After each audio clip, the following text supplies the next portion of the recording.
আছে, যারা আল্লাহকে পেতে চায়, আখিরাতে সাফল্য অর্জন করতে চায়, তাদের জন্য মহানবী হযরত মুহাম্মদ সাল্লাল্লাহু আলাইহি ওয়াসাল্লামের উপর কি আছে?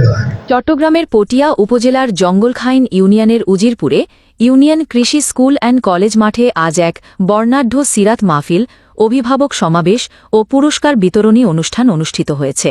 মহান সৃষ্টিকর্তা আল্লাহ তাআলার সর্বশ্রেষ্ঠ সৃষ্টি, মানবতার মুক্তির দূত হজরত মোহাম্মদ সাল্লাল্লাহু আলাইহি ওয়াসাল্লামের আগমন উপলক্ষে আয়োজিত এই অনুষ্ঠানে বিপুল সংখ্যক ধর্মপ্রাণ মুসলমান ও অভিভাবকবৃন্দ উপস্থিত ছিলেন। সকাল 11টা থেকে শুরু হওয়া এই অনুষ্ঠানে সভাপতিত্ব করেন গভর্নিং বডির সভাপতি জনাব মোহাম্মদ মহিউদ্দিন মুকুল।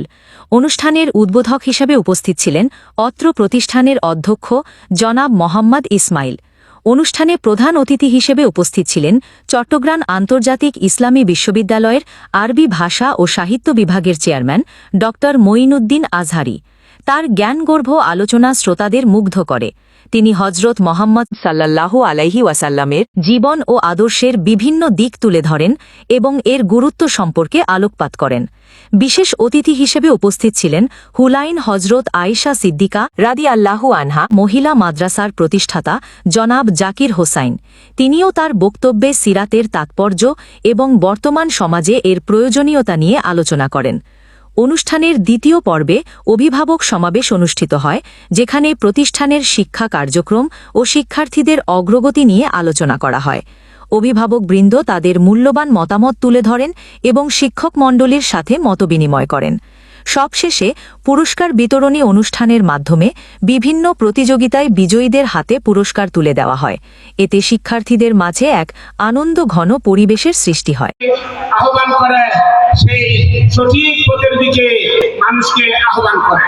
সুতরাং আমাদেরকে সৎ পথ পাওয়ার জন্য, আমাদেরকে এই দুনিয়ার জীবনের শেষে আমাদেরকে পরকালের জীবনে উত্তম প্রতিদান পাওয়ার জন্য আমাদেরকে ধর্মীয় অনুশাসন জানা এবং ধর্মীয় অনুশাসন বুঝা, এর বিকল্প কিছু নেই। বাহ্যিক সৌন্দর্যের পুরোটাকে একত্রিত করে একটা গ্রন্থ রচনা করেছেন। এই বইটি হচ্ছে শামাইল তিরমিজি। এটার বাংলা অনুবাদ হয়েছে, তোমরা এটা সংগ্রহ করে রাখবে, কালেকশন করে রাখবে। এটা হচ্ছে জামাল।